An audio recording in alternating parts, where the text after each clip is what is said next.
What's it like being a third-party candidate running for governor? Well, really it's a gift in many ways, Robby. I enjoy so much going from border to border of the state, meeting people and meeting the salt of the earth. We got the best state going here, and but we have a lot of nice suburbs in Arkansas and Kansas, Illinois, and keep North Iowa. What do you see as the most important issue facing the next governor of the state? Bar none, to get past all the symptoms. There's many symptoms out there that we need to fight for or against, but if we don't become a nation again that puts God first, and then the people's sovereignty after God, and then the state, and then the nation. Our founders put it in that proper order. When it was in that order, they knew the nation would flourish. Man has now felt like he's smarter than God, and we've gone backwards as a country. Okay, and you mentioned some symptoms in your last answer.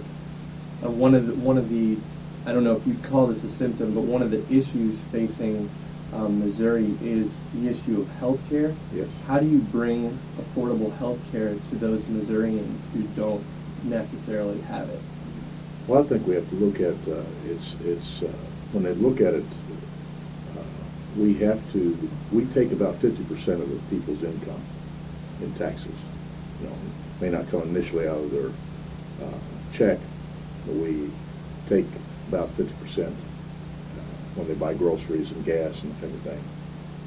So we're going to have to start getting the things that are causing that where it's not affordable to the people.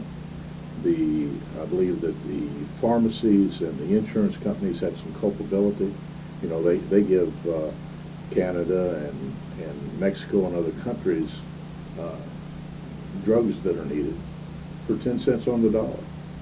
But our own people they charge because they're able to get to the pockets of the people in the taxes. So if we gave the people back more of their disposable income, which they know better how to use than the government, they would be able to afford their health care. And so we've got to look at those that are causing the cost of health care to rise so greatly in this country and hold them accountable and look for the ways that there's ways to cure some of the things that are going on to people. And right now, the FDA keeps those things out of this country. You know, there's a lot less cost in them, and it's like our healthcare system. Sometimes it looks like it's more interested in treating than curing problems. So we got to look at all the issues of all the players coming into this, so we can make it affordable to the people.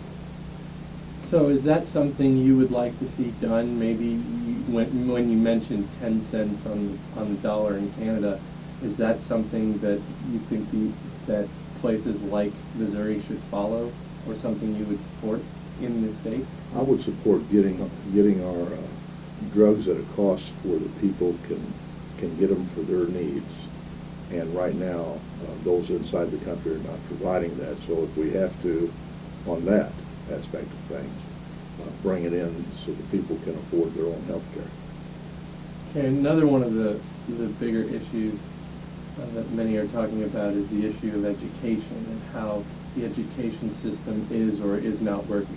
How would you like to change the system, make it more accessible to Missourians, improve it from where it is right now? Okay, you're asking me a question that's going to be a hot issue, you know that. And but we can't keep back our opinions at such a time. We have a lot of people suffering, especially our young, because we've become more corrupt and more morally decayed, and our education system has been failing overall. Well, you hear the unions like the NEA, they say, give us more money. They've been saying that, crying out year after year, more money, more money, and we keep failing.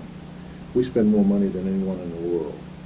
What we need to do is first, I believe, get scripture and prayer back in school. They took it out in 1962-63, and with that, we'll have a moral base for the children to learn, and there will be more learning as a result when that's available.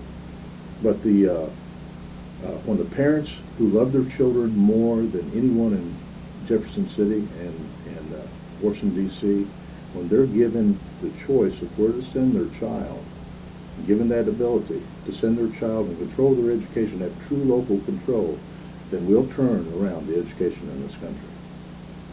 Are you talking like the voucher program? I'm not really happy with the voucher programs that have happened in the past because they still have too much government tentacles in them. You know, something where I don't know if you saw the John Stossel's documentary called "Stupid in America." I tell people, look that up, "Stupid in America," and I think it's on our website where you can take a look at it. They took a test between the best and brightest out of New York and those out of Belgium. The average score for the New York kids was 47. The Belgian kids was 76, almost a 30-point difference. They went over to Belgium and said, why? Why is this happening? Well, the money followed the child. Okay? If you wanted to take your child and you wanted to put them in a private school, that went with them. If you wanted to homeschool them, if you wanted to put them in Christian school, or if you wanted to put them in public school, all four of them then were doing everything that they could with local control to give the best product to the parent who loved their child. You know, when it's in the hands of a union, you know, who's more interested in power and control and changing things, you know, we're going to continue to go backwards. Is there another issue that is important to you that you're not hearing other candidates talk about, something that's maybe not on the radar? Well, it's, I would say, just the name of our party says it. We are not living by the original intent of the Constitution. If we'd get back to the original intent of the Constitution, this nation could turn around. Right now, I would suggest that most attorneys and politicians do not even know what the Constitution says because they abuse it so much. The federal government was to be very limited. In fact, they wouldn't have signed the Constitution if it wasn't for the Bill of Rights.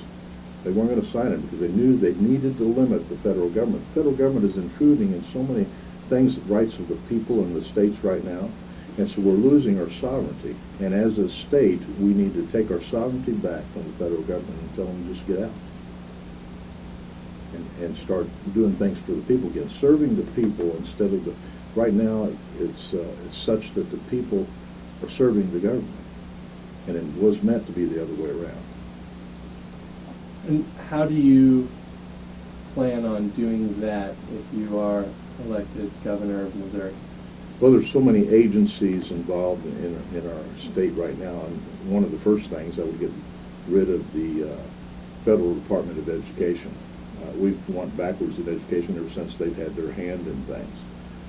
So that intrusion into the state, I would say, you're not welcome. And look at all the regulatory agencies that they put in place, that they give them power, but they're not something that, you know, that have a constitutional right to have that power over the people. So look for each of those things and that they exist in our state.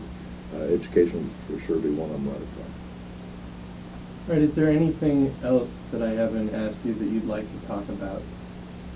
Well, again, limiting government, put back under the Constitution, the protecting all life, no exception. There won't be any terrorist squabbles happen in this country, in this state, with me as governor. And I will protect the rights of the unborn. And then we need to have a strong people in that the Second Amendment needs to be protected so that people have the right to protect themselves. And every country where that's been taken away from them, they've suffered by more crime, and they've suffered by the government's, coming after the people in a greater degree. So right now, it's been something that at least we can protect ourselves, and would be strongly behind the Second Amendment. Okay, well, thank you very much for coming in and talking with us a little bit this afternoon. Robby, thank you. You've been very kind. Thank you.